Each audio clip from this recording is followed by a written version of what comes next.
She didn't talk much, didn't flirt, didn't joke, didn't bother correcting the whispers behind her back. They followed her like static, ever since she stepped off the tarmac in a borrowed flight suit with no unit patch, no welcome committee, just a name badge clipped crooked on her chest, Daniels.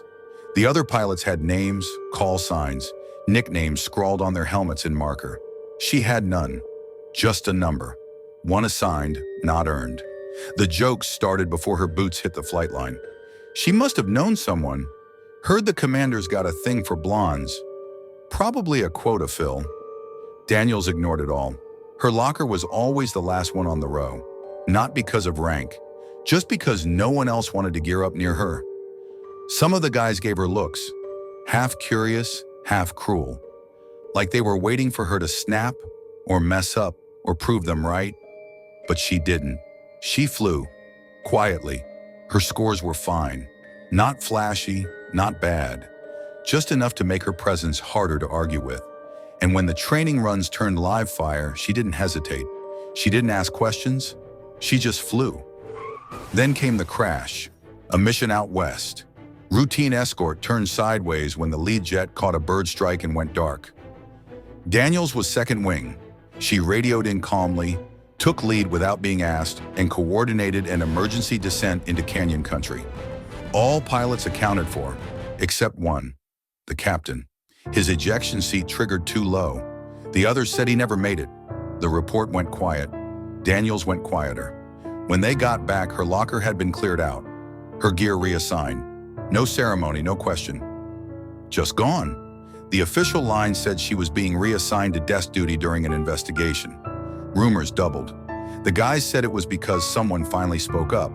They said the captain had made things complicated. They said a lot. Then 3 weeks later, a knock. 2:17 a.m. The hospital ward buzzed with dim fluorescence. A nurse looked up, startled, as a man limped through the entry doors. IV port still taped to his arm. It was him, the captain, bruised, burned, breathing hard, but alive. "Where is she?" he asked. By noon, his statement had reached command. By sundown, it was circulating on secured channels. Daniels had pulled his chute manually. She had radioed a false grid to protect his position. She had flown cover alone until extraction arrived, and she never told a soul. Not the press, not the crew, not the command.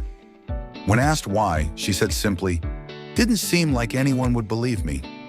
The captain requested one thing before discharge, to speak at her review board. He walked in slow, spine stiff, voice rough from smoke damage. And he said, "She didn't sleep her way into flight school. She earned her way through hell.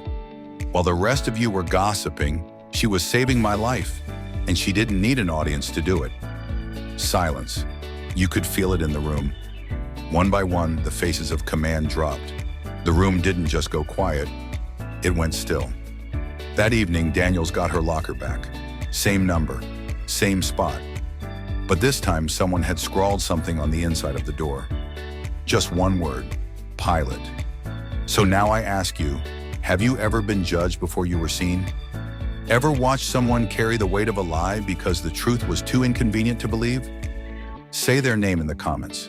Let them know you saw them. Because at the real unscripted stories, we don't believe heroes shout. We believe they show up, do the work, and wait until someone finally sees them. Thank you for watching. Subscribe. We'll see you in the next one.